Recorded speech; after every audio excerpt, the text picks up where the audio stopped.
बिस्मिल्लाहिर्रहमानिर्रहीम। अस्सलाम वालेकुम नाज़रीन, आप यूट्यूब चैनल देख रहे हैं। मैं इमरान खान हूँ। सबसे पहली खबर सुहेल अफरीदी का जो दौरा लाहौर है उसके हवाले से। जो मकसद था सुहेल अफरीदी का लाहौर आने का वो पूरा हो गया। यानी एक आधा मकसद तो पूरा हो गया आवाम के निकलने से। लोग बड़ी तादाद में निकले, हर जगह पर निकले, लोगों ने खौफ के बुत तोड़ दिए। पाकिस्तान तहरीक इंसाफ के झंडे बड़े अरसे के बाद हमें लाहौर की सड़कों पर नज़र आए। और लोगों के निकलने के अलावा यानी सुहेल अफरीदी का ये था कि जो एक जमूत पैदा किया गया है पंजाब के अंदर, ख़ास तौर पे लाहौर में दारुल हुकूमत में, जो मरीम नवाज की ख्वाहिश है, आसिम मुनीर साहब की ख्वाहिश है कि पीटीआई को बिल्कुल कुचल के रख दिया जाए, किसी किस्म की कोई एक्टिविटी ना हो, वो जमूत तोड़ा है। ऐसा अगर कुछ गंडापुर साहब कर पाते तो बहुत बेहतर होता, लेकिन गंडापुर साहब लाहौर नहीं आए, बल्कि जब आए तो एक फार्म हाउस पे आए और वहाँ से वापस चले गए। तो उन्होंने वो मौका ज़ाया किया जो उन्हें अल्लाह रब्बुल इज़्ज़त ने दिया था और इमरान खान साहब ने दिया था। लेकिन सुहेल अफरीदी ने लाहौर आने का एक बेहतरीन फैसला किया और फिर लाहौर आने के बाद वो चुप करके बैठे नहीं। उन्होंने एक एक दिन में एक एक दर्जन से ज़्यादा जगहों के विजिट किए, लोगों के घरों में गए, कारकुनों को मोटिवेट किया, सड़कों पे, गलियों में, हर जगह पे वो कारकुनों को मिले। वो जिस इलाके में जाते रहे वहाँ पे इलाका बंद होता रहा। पुलिस को जैसी इतला मिलती पुलिस की दौड़ें लग जाती, फौरी तौर पे पुलिस आगे बढ़ती, ये इलाका बंद करो, वो इलाका बंद करो, कारकुनों का रास्ता रोको, लोगों को गिरफ्तार करो। बहुत सारे लोगों पे मुकदमा दर्ज हुए, बहुत सारे लोग गिरफ्तार हो गए, बहुत सारे लोगों के घरों पे छापे पड़े। काफ़ी बर्बरियत के बावजूद सुहेल अफरीदी जो करने आए थे वो करने में कामयाब हो गए। अब जो मनाज़िर हम देख रहे हैं कुल मिलाकर ये एक कामयाबी की दास्तान है। तो आधा काम तो पाकिस्तान तहरीक इंसाफ के जो वर्कर्स हैं या जो लाहौर के शहरी हैं उन्होंने कर दिया। वो निकले, बड़ी तादाद में निकले और निकलने के बाद उन्होंने अपने होने का सबूत दिया। उन्होंने बताया कि आज भी इमरान खान साहब लाहौर की सबसे मकबूल सियासी शख्सियत है। वो जिसे भी नामजद करेंगे वो बड़े आराम से यहाँ पे कौमी असम्बली हो, सूबाई असम्बली हो या कोई भी इलेक्शन हो वो जीत जाएगा फॉर्म 45 के मुताबिक। अब फॉर्म 47 जो है वो एक नया तरीका वारदात निकाला हुआ है एस्टेब्लिशमेंट ने और इलेक्शन कमीशन ने मिलकर, ये चोरों डाकुओं के साथ। तो वो फिर फॉर्म 47 जारी कर देते हैं। लेकिन जब भी कभी फॉर्म 45 के मुताबिक यानी रियल इलेक्शन होगा पाकिस्तान में तो वो पाकिस्तान तहरीक इंसाफ ही जीतेगी, ये दिखाई दे रहा है। अब लाहौर में शरीफों ने सबसे ज़्यादा पैसा लगाना होता है, सबसे ज़्यादा वसाइल यहाँ पे खर्च करने होते हैं, सबसे ज़्यादा ओहदे यहाँ पे बांटने होते हैं, सबसे ज़्यादा तवज्जो यहाँ पे देनी होती है। लेकिन इतना कुछ करने के बावजूद आज शरीफों का नाम लेने वाला कोई नहीं।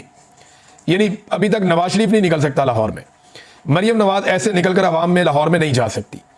सुहेल अफरीदी खैबर पख्तूनख्वा से चलता है। कुछ अर्सा पहले तक खैबर पख्तूनख्वा में भी कोई नहीं जानता था, किसी को नहीं पता था कि सुहेल अफरीदी कौन है। वो एक नॉर्मल एमपीए था, फिर वो मिनिस्टर बना और इमरान खान साहब ने उसको वज़ीर आला बना दिया। अब जब वो वज़ीर आला बना तो पंजाब के लोग तो उसको नहीं जानते। पंजाब के लोगों को तो पता भी नहीं है कि सुहेल अफरीदी कौन है, इसका कबीला क्या है, इसका हसब नस्ब क्या है, कुछ भी नहीं पता। लेकिन पंजाब के लोग ये जानते हैं कि ये इमरान खान का नामजद करदा आदमी है। इमरान खान जिसको भी नामजद करेगा वो जब भी पंजाब में आएगा, लाहौर में आएगा, लोग ऐसे ही इज्जत करेंगे। तो आधा काम जो है वो तो लोगों ने कर दिया और बाकी का आधा काम टिकटॉकरों ने कर दिया। ये ज़हनी मरीज है टिकटॉकर सारे पंजाब के अंदर जो हैं। ये चंद सहेलियों को इकट्ठा करके इनकी हुकूमत बना दी गई है और एक जाली सरकार बना दी गई है। नवाज शरीफ और आसिम मुनीर साहब का गठजोड़ है, उसके नतीजे में नवाज शरीफ की बेटी आकर वज़ीर आला बन गई। मैंडेट भी नहीं था इसके पास, फिर भी लाके इसको वज़ीर आला बना दिया। ये अपनी सीट भी महर शराफत से हार गई थी, इसके बावजूद ये वज़ीर आला पंजाब बना दी गई। बन तो नहीं सकती कभी भी। यानी ये औरत अगर कोई 50 दफ़ा भी इलेक्शन लड़े तो ये वज़ीर आला नहीं बन सकती पंजाब की। उसकी वजह यह है कि अब मैंडेट इनके पास आना ही नहीं है।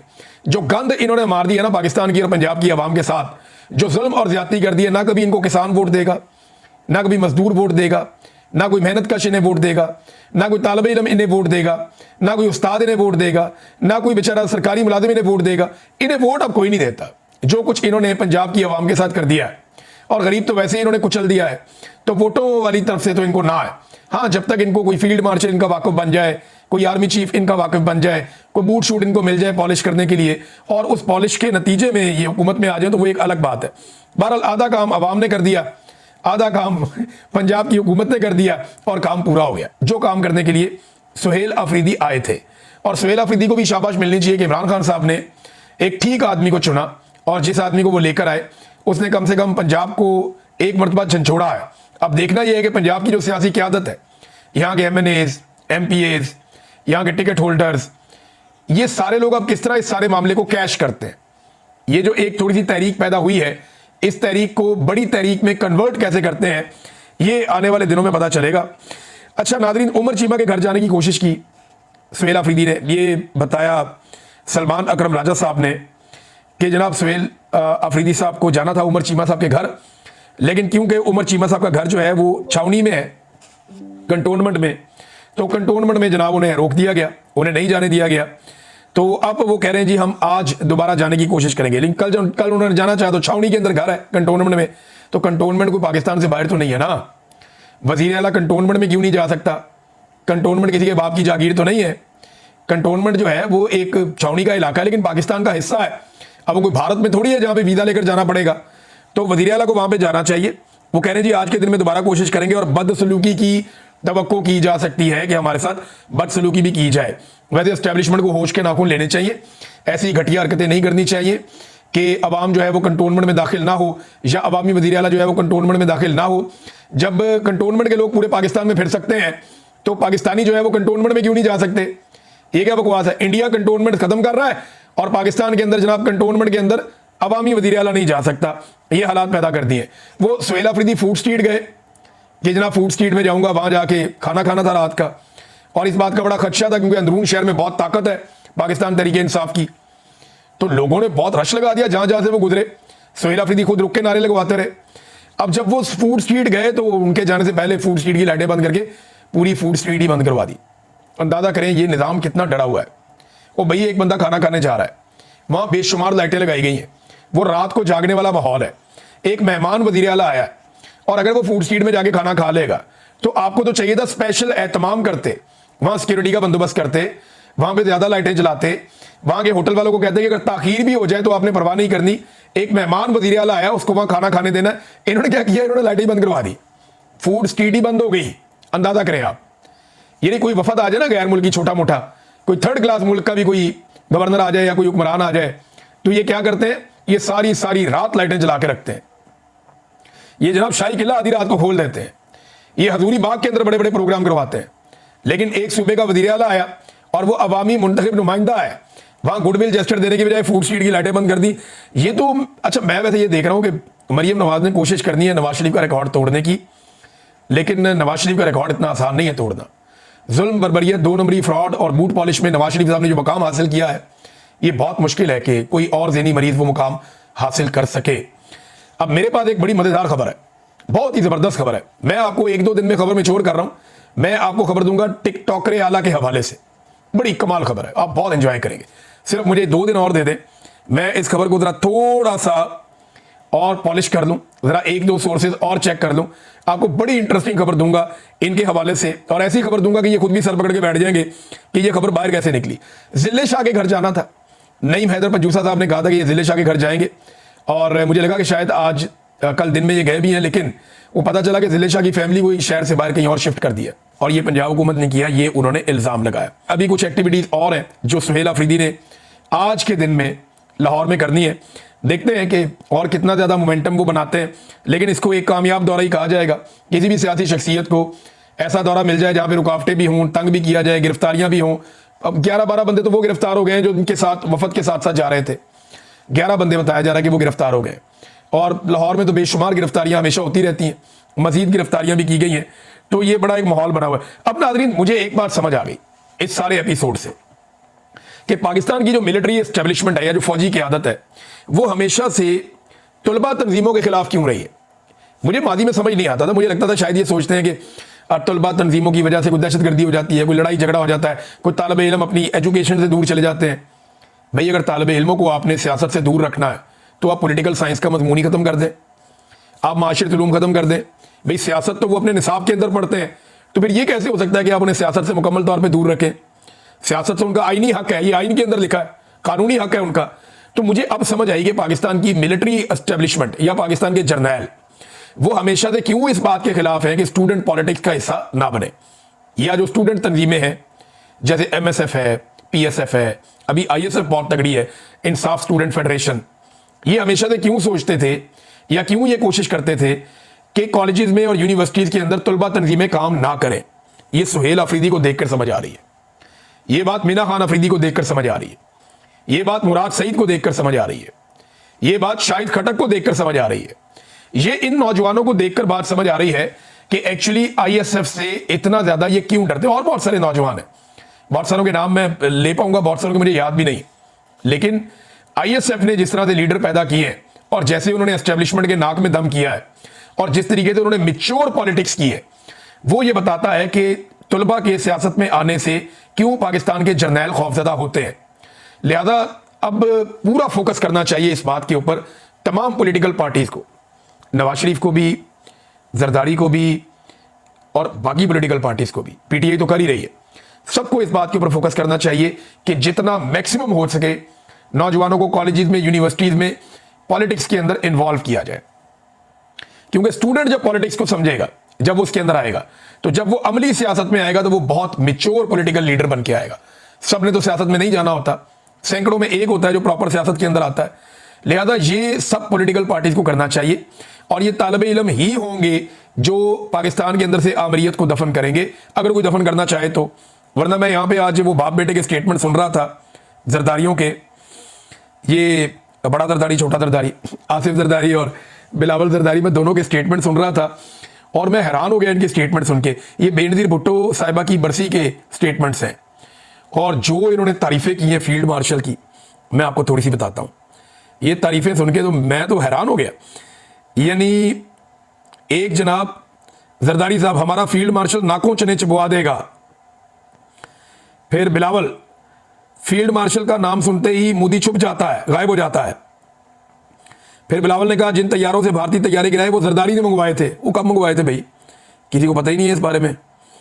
और जरदारी साहब ने जो तारीफें की, जमीन आसमान के कलाबे मिला दिए फील्ड मार्शल की तारीफों में। ट्रंप भी हमारे फील्ड मार्शल का नाम लेता है। अच्छा, बरसी बेनज़ीर की है, बेनज़ीर की बरसी है और एक डिक्टेटर पे इल्जाम है कि उसने बेनज़ीर को कत्ल करवाया था और एक दूसरे डिक्टेटर नुमा शख्स की कहते तारीफें कर रहे हैं। यानी एक मिलिट्री चीफ के ऊपर इल्जाम है, यानी एक ने जुल्फिकार अली भुट्टो को कत्ल करवा दिया अदालत से और एक ने बेनज़ीर भुट्टो को शहीद करवा दिया, और एक की ये दोनों बाप बेटा जमीन आसमान के खिलाफे में लाके तारीफें कर रहे हैं। ये बिलावल की तरह बात सुना को बड़ा मजा आएगा। फील्ड मार्शल साहब का नाम सुनते ही भारत का मोदी छुप ही जाता है, गायब हो जाता है। इसको एक दफा और सुना को बड़ा मजा आएगा। ये बिलावल है। फील्ड मार्शल साहब का नाम सुनते ही भारत का मोदी छुप ही जाता है, गायब हो जाता है। अच्छा, और भी बड़ी तारीफें की है, जरदारी ने भी बहुत तारीफें की है। अच्छा, मजा आ गया। वैसे बेनज़ीर भुट्टो अगर जिंदा होती ना अगर बेनज़ीर भुट्टो जिंदा होती ना तो पक्की लितरॉल थी। मैं अच्छी तरह बेनज़ीर भुट्टो साहिबा का, उनका जो सियासी कद था, उनकी जो सियासी समझ थी, वो बहुत एंटी एस्टेब्लिशमेंट किस्म की खातून थी। उन्होंने कोशिश की अपनी लाइफ में कि जितना हो सके फौज को सियासत से दूर करें और फौज को या जर्नैलों को उनकी हदूद के अंदर रखा जाए। अगर बेनज़ीर को पता होता कि उनका बेटा इतने अच्छे जूते पॉलिश करेगा, इतने अच्छे जूते पॉलिश करेगा, तो वो एक वसीयत लिख कर जाती है। एक तो इन्होंने ये वसीयत लाकर सामने रख दी थी ना कि बिलावल जनाब वो शरीक चेयरमैन है और जरदारी भी चेयरमैन है, वो वसीयत बना के इन्होंने गेम डाल दी थी। बेनज़ीर वाकई एक वसीयत लिख कर जाती और उसमें लिख कर जाती कि कुछ हो जाए बिलावल को सियासत में नहीं लाना, वरना ये हमारा नाम डुबो देगा। यानी मैं हैरान हो रहा हूं कि बेनज़ीर की बरसी है और तारीफें किसकी हो रही हैं, फील्ड मार्शल आसिम मुनीर की। अच्छा, ये खुशामद कर रहे हैं, लेकिन खुशामद ही है ना, और क्या है। यानी कभी ये खाते डाल देते हैं नवाज शरीफ की उसने जंग जीती है, कभी शहबाज शरीफ की उसने जंग जीती है, कभी ये खाते डाल देते हैं जरदारी के उसने जंग जीती है। लेकिन जरदारी ने ये भी कहानी सुना दी कि मेरे पास एक बंदा आया, मेरा मिलिट्री सेक्रेटरी, उसने कहा जी आप बंकर में घुस जाएं, जंग शुरू हो गई है। तो मैंने कहा जी लीडर जो है ना वो मैदान जंग में मरते हैं, बंकर में नहीं मरते। तो जरदारी साहब कौन से मैदान जंग में आप गए थे? और जितने दिन जंग लगी रही है ना आपका कोई स्टेटमेंट, ना नवाज शरीफ का कोई स्टेटमेंट, ना शहबाज शरीफ का कोई स्टेटमेंट, ना टिकटॉक रियाला का कोई स्टेटमेंट, तुसी तो सारे गायब हो गए सी। ये सच्ची बात है, आप वो दिन निकाल कर देखें, अखबारात निकाल कर आप पढ़े, आपको पता चलेगा ये तो सारे गायब हो गए थे। इनके तो स्टेटमेंट भी कोई और जारी करते थे, इनके तो कोई वीडियो बयान भी सामने नहीं आ रहा था। ये तो ना इनका ट्विटर हिल रहा था, ना इनकी कोई वीडियो बयान सामने आ रहा था, ये तो सारे मंजर से ही गायब हो गए थे। जिस वक्त इंडिया और पाकिस्तान की लड़ाई चल रही थी ये तो दिखाई भी नहीं दे रहे थे, और वो कभी फील्ड मार्शल के खाते डाल देते हैं सारी जंग। यानी उन्होंने 1 इंच जमीन फतह नहीं की आसिम मुनीर साहब ने। लेकिन आसिम मुनीर साहब के जिम्मे एयरफोर्स नहीं थी, air force joint chief of staff के अंडर थी, आसिम मुनीर साहब के अंडर नहीं थी। जंग एयरफोर्स ने जीती है, बड़ी फौज ने जंग नहीं जीती। आसिम मुनीर साहब बड़ी फौज के सरबराह थे। अगर इन्होंने कोई 1 इंच या कोई 1 चौकी फतह की है तो वो दिखाए ना मीडिया को। वैसे तो मीडिया पे बहुत सारे लोगों ने कहा कि 400 चौकियां फतह हो गई, 600 इधर फतह हो गई, हमने ये भी ले लिया वो भी ले लिया, उस सुबह पता चला कुछ भी नहीं लिया। तो कभी आसिम मुनीर के खाते में डाल देते हैं। वो जो एयरफोर्स थी ना जिन्होंने ये कारनामा किया था, उनको फिर छुट्टी पे ही भेज दें। उनका बेचारों का तस्करी कोई नहीं करता जिन्होंने लड़ाई लड़ी है, जिन्होंने तैयारे गिराए हैं, जिन्होंने बेचारों ने कुर्बानी देके जाके वहां लड़ाई लड़ी है, उनका नाम ही कोई नहीं लेता। और जिन्होंने कुछ नहीं किया, कभी एक अपने खाते डालता है, दूसरा अपने खाते डालता है, तीसरा अपने खाते डालता है। मुझे तो हैरत होती है। और जिस किस्म के बूट पॉलिश मुकाबला चल रहा है, देखें PMLN ये साबित करना चाहती है कि आसिम मुनीर साहब हमारी पार्टी के लीडर हैं और हमारी पार्टी के बड़े हैं। पीपल्स पार्टी ये साबित करना चाहती है कि नहीं, आसिम मुनीर साहब हमारी पार्टी के लीडर हैं, हमारी पार्टी के बड़े हैं। अब दोनों बाप बेटे ने बहुत तारीफें की आसिम मुनीर साहब की, और इनको ये उम्मीद थी कि मुझसे नकवी जाकर फील्ड मार्शल को बताएंगे कि जनाब शरीफ खानदान तो कुछ भी नहीं, जो आपकी तारीफें जरदारी खानदान करता है उसका कोई मुकाबला नहीं है। बहरहाल टका के इन्होंने जो है वो तारीफें की हैं और बड़ा इंटरेस्टिंग था। नाजरीन, अरब अमारात के जो हुक्मरान हैं वो शिकार खेल रहे हैं पाकिस्तान में और उनको बड़ा प्रोटोकॉल भी दिया गया, लेकिन दुबई का वीज़ा नहीं मिल रहा पाकिस्तानियों को। आज से 4 साल पहले आप चले जाएं इमरान खान के दौर में, आप फीस जमा करवाएं आपको वीज़ा मिल जाता था। बहुत कम होता था रिजेक्शन हो जाए ना, वो रिजेक्ट नहीं करते थे इमरान खान साहब के दौर में। आज दुबई का वीज़ा ही नहीं मिलता पाकिस्तानियों को। क्यों? ये आपके ताल्लुकात है, ये आपकी औकात है। वो पाकिस्तान में आके शिकार खेल रहे हैं, शिकारगाह बनी हुई है, इंजॉय कर रहे हैं, और पाकिस्तानियों को वीज़ा ही नहीं मिल रहा दुबई का। पाकिस्तानी वीज़ा अप्लाई करते हैं, दुबई का वीज़ा ही नहीं मिलता। बेशुमार पाकिस्तानियों के वीज़े रिजेक्ट हो रहे हैं। क्यों हो रहे हैं? ये पॉलिसी के तहत हो रहा है। मैंने आपको पहले भी बताया था कि पाकिस्तान की रियासत ने बाकायदा चंद ममालिक से दरखास्त की है कि अल्लाह का वास्ता वीज़े ना दो। ये सारे पाकिस्तानी निकल जाएंगे, जितने काम के बंदे सारे पाकिस्तान छोड़ कर बाहर जा रहे हैं। और इस वक्त हुकूमत बहुत घबराई हुई है, इस वजह से कि दुनिया का नंबर 1 मुल्क पाकिस्तान बन गया है। पाकिस्तान से बाहर निकलने, अपना मुल्क छोड़ने वालों की फहरिस्त में पाकिस्तान दुनिया का नंबर 1 मुल्क बन गया है। अब अरब अमारात के पैसे हमने रखे हुए थे अपने डिपॉजिट में, जो पैसे हमने अरब अमारात के अपने डिपॉजिट में रखे हुए थे उन्होंने वापस मांग लिए। अब पैसे हैं नहीं वापस करने के लिए, तो इन्होंने कहा जी हम आप इसके बदले में आपको कुछ असासे दे देते हैं या कुछ शेयर्स आपको दे देते हैं। तो वो शेयर्स जो है वो फौजी फाउंडेशन के दे रहे हैं, लेकिन फौजी फाउंडेशन तो हुकूमत की नहीं है। ये बात मुजम्मिल असलम साहब ने भी की कि जो फौजी फाउंडेशन है वो हुकूमत की मलकियत तो नहीं है। तो फिर हुकूमत फौजी फाउंडेशन को क्या दे रही है? यह है बड़ा सवाल कि अगर इतना पैसा, यानी इतने सारे असासे दे रहे हैं, उन्होंने पाकिस्तान के डिपॉजिट किए हुए हैं $1 अरब वो वापस मांग रहे हैं अगर, तो $1 अरब के बदले में आप उन्हें दे रहे हैं बहुत सारे शेयर्स कि ये पैसे हमारे पास रहे। जो शेयर्स आप उनको दे रहे हैं उनमें फौजी फाउंडेशन के शेयर दे रहे हैं आप, तो फौजी फाउंडेशन को इसके बदले क्या दे रहे हैं ये बताया जाए। ये है बड़ा सवाल जो उठाया जाना चाहिए और इसका जवाब भी मिलना चाहिए, क्योंकि ये पाकिस्तानियों का मामला है ना। अल्टीमेटली ये पैसा अदा तो पाकिस्तानियों ने करना है, या जो जाना है वो जाना तो पाकिस्तानियों के खाते में से है, किसी और खाते में से तो जाना नहीं है। नाज़रीन, एक बंदा जो है ना उसकी बिला वजह हर थोड़ी देर बाद कोई ना कोई मंजी ठुक जाती है। वो है बेचारा मुशर्रफ जैदी। ये चेहरा आप देखें, मुशर्रफ जैदी ये बड़ा इनकलाबी आदमी था, बड़ा आज़ाद ख्याल आदमी था, बड़ा लिबरल टाइप का आदमी था। धांधली पे इस बंदे के साथ बहुत बुरी होती है।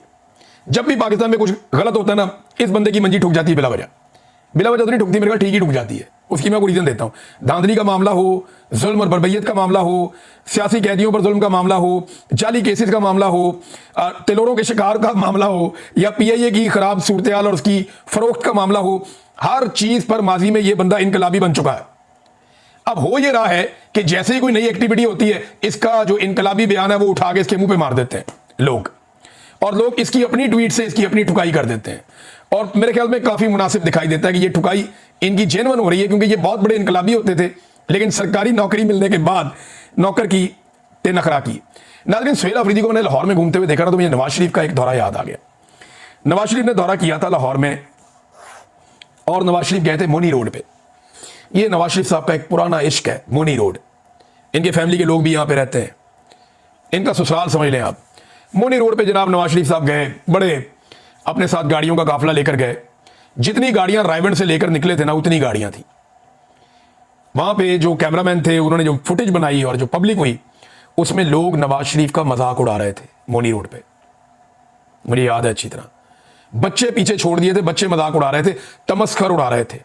आज मैंने सुहेल अफरीदी को लाहौर में सड़कों पर घूमते हुए देखा, तो मैं ये सोच रहा था कि नवाज शरीफ ने अपने साथ क्या जुल्म कर दिया, क्या अपने साथ नवाज शरीफ ने ज्यादती की है टका के कि आज वो लाहौर की सड़कों पे नहीं निकल सकता, और खैबर पख्तूनख्वा से एक बच्चा जिसे कल तक कोई जानता भी नहीं था, वो लाहौर आता है तो लाहौर उमड़ आता है, उसको मिलना शुरू हो जाते हैं। ये नवाज शरीफ ने अपनी सियासत के साथ खुद किया। और सुहेल वड़ाइच साहब का मैं देख रहा था कि नवाज शरीफ एक दरवाजे से मुजामत करता है, एक से मफामत करता है। यानी नवाज शरीफ को मुजामत के मशवरे और इमरान खान को मफामत के मशवरे, सुहेल वड़ाइच साहब अब दोनों बंदों को गलत मशवरा दे रहे हैं। ना इमरान खान ने मफामत पे चलना है, उसने बात करनी है पाकिस्तान के लिए करनी है, वो साफ कह चुका है, उससे इस बात से कोई सरोकार नहीं कि उसको जेल में आप क्या करते हैं उसके साथ। और नवाज शरीफ को आप दे रहे हैं मुजामत के मशवरे। नवाज शरीफ साहब सिर्फ इतनी मुजामत कर सकते हैं कि पॉलिश खत्म होगी, दूजी लेके आओ फटाफट, इससे ज्यादा मुजामत नहीं होगी उनसे। अब तक के लिए इतनी, अपना ख्याल रखिएगा, अपने चैनल का भी अल्लाह हाफिज़।